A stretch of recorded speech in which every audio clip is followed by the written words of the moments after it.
श्री शिवाय नमस्तुभ्यम। हर हर महादेव। दोस्तों, आप सभी लोग जानते हैं कि 14 अक्टूबर 2025 यानी मंगलवार को पड़ रही है कार्तिक महीने की अष्टमी तिथि। और दोस्तों, ये वो तिथि है जो कार्तिक महीने में पड़ने वाली सबसे बड़ी तिथि है, क्योंकि यह मंगलवार के दिन पड़ रही है और इसका बहुत ही बड़ा और विशेष महत्व होता है। पूज्य गुरु जी ने कहा है, अगर कभी भी मौका लग जाए और कार्तिक महीने की अष्टमी तिथि मंगलवार को पड़ जाए तो आप लोगों को 11 गेहूं के दाने वाला उपाय तो अवश्य ही करना चाहिए। इन दोनों का संयोग बहुत ही कम आता है। और दोस्तों, पूज्य गुरु जी ने अपनी शिव महापुराण की कथा में बताया है, इस दिन आपको 11 गेहूं के दाने वाला उपाय तो अवश्य ही करना चाहिए, क्योंकि ऐसा दिन पूरे साल में सिर्फ एक ही बार आता है। और दोस्तों, आप सभी लोग जानते हो कि मंगलवार का अगर सबसे बड़ा कोई उपाय है तो वो 11 गेहूं के दाने वाला उपाय है। तो दोस्तों, इस मंगलवार के दिन आप लोगों को इस 11 गेहूं के दाने वाले उपाय को जरूर करना है। बहुत सारे लोग होंगे जिन लोगों ने इस उपाय को न किया हो, मतलब पूरा साल निकल गया और उन्होंने किसी भी दिन इस 11 गेहूं के दाने वाले उपाय को न किया हो। पर दोस्तों, आपके पास एक आखिरी मौका बचा हुआ है जो कि 14 अक्टूबर के दिन है। तो इस दिन आप लोगों को इस वाले उपाय को जरूर कर लेना है। भले ही आपने पूरे साल भर इस उपाय को न किया हो, पर अगर आपने इस कार्तिक महीने में पड़ने वाली अष्टमी के दिन अगर इस वाले उपाय को कर लिया तो आपको इस उपाय को करने का वो फल मिलेगा जिसकी आपने कभी कल्पना भी नहीं करी होगी। इसीलिए आप लोग इस वाले उपाय को एक बार जरूर कर लेना, ताकि आप लोगों के हाथ से यह मौका ना जा सके और आपको इस उपाय को करने का फल मिल सके। दोस्तों, यह उपाय पंडित जी ने अपनी अभी की ही शिव महापुराण की कथा में बताया है। जिस उपाय को आज हम आपको बहुत अच्छे से समझाने वाले हैं। इस वीडियो को देखने के बाद इस उपाय को समझने के लिए आपको कोई और वीडियो को देखने की जरूरत नहीं पड़ेगी। तो चलिए दोस्तों, उपाय को शुरू करते हैं। देखिए, यह इस कार्तिक महीने के मंगलवार के दिन यह इतना खास होता है, इतना महत्वपूर्ण होता है। देखा गया है कभी कभी बड़े बड़े पूजा पाठ अनुष्ठान से जो मनोकामना पूर्ण नहीं होते, वो इस कार्तिक महीने के अष्टमी के दिन एक छोटे से उपाय करने से ही आपकी मनोकामना पूर्ण हो जाती है। और बहुत सारे लोगों ने इस उपाय को किया भी है और उनको इस उपाय को करने का फल भी जरूर मिला है। अगर आप लोग भी इस उपाय को मंगलवार अष्टमी के दिन करना चाहते हैं तो आप इस उपाय को पहले अच्छे से समझ लेना, सुन लेना, उसके बाद करना। आपको इस उपाय का फल जरूर मिलेगा। और इस उपाय को कर लेने से आपके घर में चाहे किसी भी प्रकार की दुख और समस्या क्यों ना चल रही हो, आपको उसका कारण भी नहीं पता है कि भाई यह समस्या किस कारण से चल रही है। उसका कुछ भी कारण हो सकता है, जैसे पितृ दोष हो सकता है या किसी भी तरह का मंगल दोष भी हो सकता है। तो इस दिन आप लोगों को यह वाला उपाय कर लेना है। यह एक ऐसा उपाय है जिस उपाय को अगर किसी विशेष दिन पर किया जाए तो भाई उस विशेष दिन का जो है वह तो हमें मिलता ही मिलता है, पर हमने उस दिन पर इस उपाय को किया है तो हमें उससे भी बड़ा फल मिलता है, और फल बहुत जल्दी मिलता है, क्योंकि आप इस उपाय को बहुत ही बड़े और विशेष दिन पर कर रहे हो। तो चलिए अब उपाय के बारे में बात करते हैं, लेकिन उससे पहले आप लोगों को यह जानना आवश्यक है कि आखिर यह उपाय किस समय करना है, किसको करना है और कैसे करना है। तो चलिए हम आगे आपको वीडियो में एक एक करके बता देते हैं। लेकिन उससे पहले अगर आप लोग हमारे चैनल पर नए हैं तो हमारे चैनल को सब्सक्राइब कर लेना और इस वीडियो को लाइक करके कमेंट बॉक्स में श्री शिवाय नमस्तुभ्यम, ओम नमः शिवाय जरूर टाइप कर देना। और अपने फायदे के लिए, गरीबी दूर करने के लिए इस वीडियो को पूरा देख कर जाना, तभी आपको लाभ की प्राप्ति होगी। यदि आज आपने वीडियो को बीच बीच में से देखा, काट काट कर देखा, तो आपको जीवन में कभी सफलता हासिल भी नहीं होगी। तो दोस्तों, इस 11 गेहूं के दाने वाले उपाय को हमें इस मंगलवार के दिन कैसे करना है, किसको करना है, किस समय करना है और कहां पर करना है, ये सारे सवालों के जवाब आपको इस वीडियो में मिल जाएंगे। और जो ये वीडियो देखेगा भाई, उसको 11 गेहूं के दाने वाला उपाय जरूर करना चाहिए, क्योंकि इस दिन एक गेहूं के दाने का भी बहुत ही बड़ा और विशेष महत्व होता है। और जब बात आ जाए 11 गेहूं के दाने की, तो ये सोने पे सुहागा वाली बात हो जाती है और ये एक बहुत ही बड़ा उपाय हो जाता है इस मंगलवार अष्टमी तिथि का। अब हम समझते हैं इस वाले उपाय को हमें करना किस समय है। इस 11 गेहूं के दाने वाले उपाय को हमें इस मंगलवार के दिन करना किस समय है। तो देखिए, इस उपाय को करने का जो समय है वह सुबह का समय है और शाम का समय भी है। अब देखिए, यहां पर हम मुख्य रूप से सुबह का समय नहीं बोलेंगे, क्योंकि 14 अक्टूबर मंगलवार अष्टमी का दिन है और इस दिन प्रदोष काल के समय का बहुत महत्व होता है। बाकी अगर सुबह के समय भी करेंगे तो भी अच्छा होगा, उसमें कोई भी दिक्कत वाली बात नहीं है। तो चलिए जानते हैं इस विशेष उपाय के बारे में। लेकिन उससे पहले एक प्रार्थना, अगर आप इस चैनल पर नए हैं तो आप इस वीडियो को लाइक करें, चैनल को सब्सक्राइब करें और कमेंट बॉक्स में आप अपनी राशि या अपना नाम जरूर डाल दें, क्योंकि हम राशि से जुड़ा भाग्य भी बताते हैं और भाग्य में चल रही परेशानियों को दूर करने के लिए वह आसान से आसान उपाय भी बताते हैं। तो चलिए अब हम अपने सबसे पहले उपाय की बात कर लेते हैं। देखो, गुरु जी ने कहा है कि अगर मंगलवार के दिन कार्तिक महीने की अष्टमी तिथि पड़ जाए तो इस दिन आपको 11 गेहूं के दाने वाला उपाय तो अवश्य ही करना चाहिए। देखो, यह उपाय यदि आपके जीवन में कर्जा बहुत अधिक है, आपके जीवन में संकट बहुत अधिक रहते हैं, आपके ऊपर बहुत अधिक विपदा आ रही है, बार बार आपको अपने व्यापार में और अपने धन में हानि देखने को मिल रही है, यानी कि आपको प्रत्येक कार्य में हानि हो रही है, तो आपको यह उपाय करना चाहिए। देखिए, इस उपाय के लिए आपको 11 गेहूं के दाने आपको लेने हैं। ठीक है, 11 दाने लेने के बाद में आपको जरूरत होगी चावल के दानों की। 11 चावल के दाने और 11 गेहूं के दाने, और चावल के दाने खंडित नहीं होने चाहिए। अब आप कहोगे भैया गेहूं कहां से लेने हैं? देखो, आपको किसी भी किराना स्टोर पर गेहूं के दाने आपको आसानी से मिल जाएंगे, जाकर ले लेना। ठीक है ना? 11 गेहूं, 11 चावल के दाने लेने हैं। साथ ही साथ आपको एक तांबे का लोटा लेना है, और उस तांबे के लोटे में आपको जल भरना है।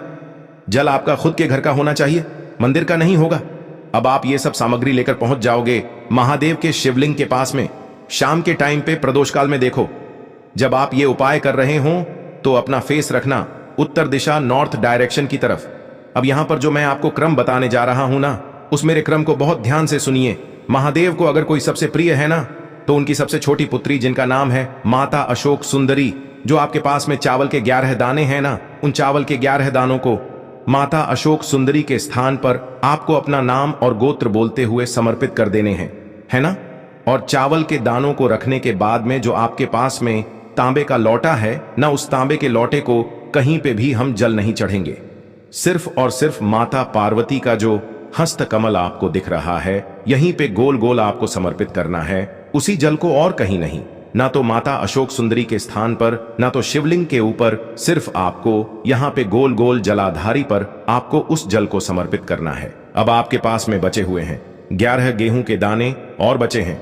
उन्हीं 11 गेहूं के दाने को आपको अपनी मनोकामना, अपने विशेष कहते हुए महादेव के शिवलिंग के ऊपर अगर आप मंगलवार के दिन प्रदोष काल में समर्पित कर देते हैं, तो आपकी जो भी मनोकामनाएं होंगी, जो भी विश होंगी, महादेव पूरी जरूर करते हैं। अन्न को समर्पण करने से, उस खासकर गेहूं को समर्पण करने से हमारी इच्छाएं पूरी होती हैं। और अगर वह दिन, तो इससे सुंदर संयोग कुछ भी नहीं हो सकता। आपकी इच्छाओं को पूरा करने के लिए बहुत स्पेशल, बहुत प्यारा सा उपाय आप सभी को जरूर करना है। ध्यान में रखिएगा, यह उपाय प्रदोष काल में करना है। देखो, गुरु जी ने कहा है भगवान शिव के शिवलिंग पर 33 कोटि देवी देवताओं का वास होता है। अगर हम शिवलिंग के सामने कुछ भी उपाय करते हैं तो हमारे सभी देवी देवता हमसे खुश हो जाते हैं। यह उपाय आपको अवश्य करना है। देखो, सुबह के टाइम नहीं कर सकते, ठीक है? अब बात करते हैं अगले उपाय की। देखिए, इस उपाय के लिए आपको मात्र 1 लौंग का जोड़ा लेना है, यानी कि 2 फूल वाली लौंग लेनी है। साथ में आपको मात्र थोड़ा सा शहद लेना होगा, और इसी के साथ में आपको तांबे के पात्र के अंदर शुद्ध जल लेना होगा। अब देखिए, इन सभी सामग्रियों को लेकर के आपको भगवान शिव के मंदिर में पहुंच जाना है। देखें, ये उपाय आप सुबह से लेकर शाम तक कर सकते हैं। तो वो सबसे पहले तो आपके पास जो 2 फूल वाली लौंग हैं, उन्हें आपको शहद के अंदर अच्छे से डुबोना है, यानी कि दोनों लौंग पर आपको अच्छे से शहद का लेपन कर देना है। अब आपको जो आपके पास एक लोटा जल है, सबसे पहले तो उसे शिवलिंग पर धीरे धीरे समर्पित करना है, और श्री शिवाय नमस्तुभ्यम इस मंत्र का जाप करते हुए समर्पित कर देना है। अब आपके पास जो 2 फूल वाली लौंग है, शहद से उसे आपको शिवलिंग पर अर्पित करना है, और आपको प्रार्थना करनी है कि जीवन में जो रोग की स्थिति है वे समाप्त हो, जीवन के जो संकट और समस्याएं हैं वह सभी समाप्त हो, जीवन से जो कर्ज की समस्या है वह समाप्त हो। इस प्रकार से प्रार्थना करते हुए यह जो 2 फूल वाली लौंग ही शहद संयुक्त, इससे आपको शिवलिंग पर अर्पित कर देनी है। आपकी जो भी समस्या होगी इस मंगलवार के दिन अवश्य ही समाप्त हो जाएगी। तो इस प्रकार से आपको पहला उपाय करना है। अब हम बात कर लेते हैं दूसरे उपाय के बारे में। देखिए, देखो, यह उपाय आपके लिए सर्वश्रेष्ठ होने वाला है। देखिए, इस उपाय के लिए आपको मात्र 5 हरे मूंग के दाने आपको साबुत लेने हैं, खंडित नहीं होने चाहिए। इस बात का ध्यान रखें। और इसी के साथ मैं आपको एक तांबे के पात्र के अंदर अपने घर से शुद्ध जल ले लेना है। अब दोस्तों, इन सभी सामग्रियों को लेकर के आपको सीधे पहुंच जाना है भगवान शिव के मंदिर में। देखिए, इस उपाय को भी आप सुबह भी कर सकते हैं और शाम के समय में भी कर सकते हैं। देखिए, भगवान शिव के मंदिर में पहुंचने के बाद आपके पास जो 5 हरे मूंग हैं, उनमें से पहला जो हरा मूंग है, आपको शिवलिंग के सामने जो नंदी महाराज होते हैं और उनका जो पैर उठा हुआ होता है, वहां पर आपको पहला हरा मूंग समर्पित कर देना है, और आपको ओम नमः शिवाय इस मंत्र का जाप कर लेना है। फिर आपको दूसरा हरा मूंग लेना है, और शिवलिंग पर जो श्री गणेश जी वाला स्थान होता है, वहां पर आपको यह दूसरा हरा मूंग समर्पित कर देना है, यानी कि शिवलिंग के सीधे तरफ आपको ये दूसरा हरा मूंग समर्पित करना है।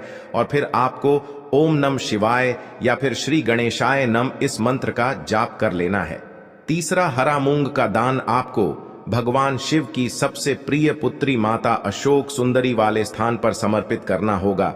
शिवलिंग की जो जलाधारी होती है, जहां से जल बह करके आता है, उसी जलाधारी के बीच में जो कहीं कहीं उठी हुई लाइन होती है सांप की आकृति के रूप में, वहीं पर आपको तीसरा हरा मूंग समर्पित करना है और फिर आपको ओम नमः शिवाय इस मंत्र का जाप कर लेना है। अब दोस्तों, चौथा जो हरा मूंग है उसे आपको भगवान कार्तिकेय जी का जो स्थान होता है शिवलिंग पर, वहां पर आपको ये चौथा हरा मूंग का दाना समर्पित कर देना है और आपको ओम नमः शिवाय इस मंत्र का जाप कर लेना है। अब दोस्तों, आपके पास जो पांचवा और अंतिम हरा मूंग बचा हुआ है उससे आपको उससे जल के पात्र के अंदर डाल देना है और इस हरे मूंग से युक्त जल से आपको भगवान शिव के शिवलिंग का अभिषेक कर देना है। जल आपको बिल्कुल धीरे धीरे समर्पित करते जाना है और लगातार आपको शिव महापुराण के मूल मंत्र श्री शिवाय नमस्तुभ्यम इस मंत्र का जाप करते रहना है। फिर आपको शिवलिंग के सामने बैठकर, यदि आप अपने बच्चों के लिए ये उपाय कर रहे हैं, यदि आप अपने बच्चों की बुद्धि, ज्ञान और विवेक के लिए उपाय कर रहे हैं, तो उसके लिए आपको प्रार्थना कर लेनी है, या फिर व्यापार में वृद्धि करने के लिए ये उपाय कर रहे हैं तो उसकी कामना करते हुए आपको प्रार्थना कर लेनी है, या फिर अपनी नौकरी के लिए कर रहे हैं, या फिर अपने इंटरव्यू के लिए, या फिर धन की प्राप्ति के लिए कर रहे हैं। जिस भी कामना के लिए आप उपाय कर रहे हैं उसे परिपूर्ण करने के लिए आपको महादेव से प्रार्थना कर लेनी है और फिर आपको वापस अपने घर आ जाना है। पूज्य गुरु जी ने कहा है कि जो भी व्यक्ति इस उपाय को कर लेता है तो यकीन मानिए आपके जीवन की जो सारे संकट, कष्ट और बाधाएं ही वो सभी समाप्त होंगे। अब हम बात करते हैं अगले उपाय की। इस उपाय के लिए आपको एक दीपक लेना है। दीपक आप मिट्टी का भी ले सकते हैं और शुद्ध आटा मढ़कर उसका दीपक भी आप तैयार कर सकते हैं। दीपक के अंदर गोल बाती का प्रयोग करना है और दीपक के अंदर आपको शुद्ध घी का प्रयोग करना है। इसी के साथ में आपको मात्र एक फूल वाली लौंग लेनी होगी। अब यह एक दीपक और एक फूल वाली लौंग लेकर के सीधा आपको पहुंचना होगा बरगद के वृक्ष के वहां पर। देखिए, सबसे पहले तो आपके पास जो एक फूल वाली लौंग है उससे आपको बरगद के वृक्ष की जड़ में समर्पित करना है। देखिए, अगर आपके जीवन में कोई भी बड़ा संकट आने वाला है, कोई भी बड़ा कष्ट आने वाला है, तो वह इस उपाय के माध्यम से दूर होने वाला है। महादेव की विशेष कृपा रहेगी कि जो भी संकट आपके जीवन में आने वाला होगा वह भी दूर हो जाएगा। तो आपको एक लौंग समर्पित करनी है बरगद के वृक्ष की जड़ में और वहीं पर आपको जो है गोल बाती वाला दीपक जो आप लेकर के गए हैं उससे भी वहां पर प्रज्वलित कर देना है। वटकेश्वर महादेव का स्मरण करते हुए देखिए, जब भी आपको जीवन में इस साल लगने लगे कि आपके जीवन में कुछ भी अच्छा नहीं चल रहा है, तब भी आप कोई उपाय करना है तो इस प्रकार से आपको ये उपाय करना है। अब हम जान लेते हैं चौथे विशेष उपाय के बारे में। देखें, यदि आपके विवाह में, शादी में कोई भी समस्या आ रही है, यदि आपका जो कर्ज है वह दिन पर दिन बढ़ते ही जा रहा है, तो आपको ये चमत्कारी उपाय करना चाहिए। कोई भी समस्या अगर जीवन में है तो उसे दूर करने के लिए आप कोई उपाय करना चाहिए। मंगल दोष से जुड़ी हुई समस्या भी है तब भी आपको ये उपाय करना चाहिए। देखिए, इस उपाय के लिए आपको एक तांबे के पात्र के अंदर अपने घर से शुद्ध जल लेना है और इसी के साथ में आपको एक चुटकी लाल चंदन लेना होगा। अब आपको क्या करना है कि जो लाल चंदन आपने लिया है उसे आपको उससे जल के पात्र के अंदर डाल देना है और ये जल्द जो है आपको लाल चंदन से युक्त तैयार कर लेना है और ये लाल चंदन से युक्त जल आपको भगवान शिव के मंदिर में लेकर के पहुंचना है। लेकिन ये उपाय भी आप सुबह से लेकर के शाम तक कर सकते हैं। अब दोस्तों, ये जो लाल चंदन से युक्त जल हैं, इससे आपको भगवान शिव के शिवलिंग पर धीरे धीरे अर्पित कर देना है और आपको लगातार श्री शिवाय नमस्तुभ्यम इस मंत्र का जाप करते रहना है। देखिए, यदि आपके जीवन में विवाह से जुड़ी समस्या चल रही है तो आपको मंगलेश्वर महादेव का स्मरण करना है और जीवन में अधिक कर्ज की समस्या है तो आपको आरण मुक्तेश्वर महादेव का स्मरण करना है। देखना, एक दिन आपकी सब तरह की समस्या जल्दी ही समाप्त हो जाएगी। तो इस प्रकार से आपको ये चौथा उपाय करना है। अब हम जान लेते हैं अंतिम और पांचवें उपाय के बारे में। देखिए, मंगलवार का दिन है और हनुमान जी भगवान शिव के रुद्र अवतार हैं, तो यह उपाय और भी खास हो जाता है। तो ये जो उपाय है विशेषकर आपको हनुमान जी के वहां पर ही करना होगा। देखिए, जब भी आपको ऐसा लगने लगे कि आपके जीवन में जो कर्ज है वह समाप्त ही नहीं हो पा रहा है, दिन प्रतिदिन बढ़ते ही जा रहा है, कष्ट जो है वह दिन प्रतिदिन बढ़ते ही जा रहे हैं, कष्ट जो है वह समाप्त ही नहीं हो पा रही है, यानी कि जीवन में जब भी कोई विपदा आती है, संकट आता है, तो हमें संकट मोचन हनुमान जी के मंदिर में जाना चाहिए। लेकिन यह उपाय बहुत ही खास है। इस उपाय के लिए आपको एक चौमुख दीपक तैयार करना होगा। आपको एक दीपक लेना है, दीपक के अंदर 4 बातियां लगानी है। देखो, बाती के लिए आपको मोली वाला धागा आता है कलावा का, उसकी भी बना सकते हैं, या फिर आप सफेद रुई की जो बत्तियां हैं उन्हें भी बना सकते हैं। अब आपको लेना है एक कटोरी सरसों का तेल, और अब इस दीपक के अंदर या तो आपको चमेली का तेल डालना है, या फिर जो आपने एक कटोरी सरसों का तेल लिया है उसमें आपको सरसों का तेल डालना है, और इसी के साथ में आपको मात्र एक फूल वाली लौंग भी लेनी है।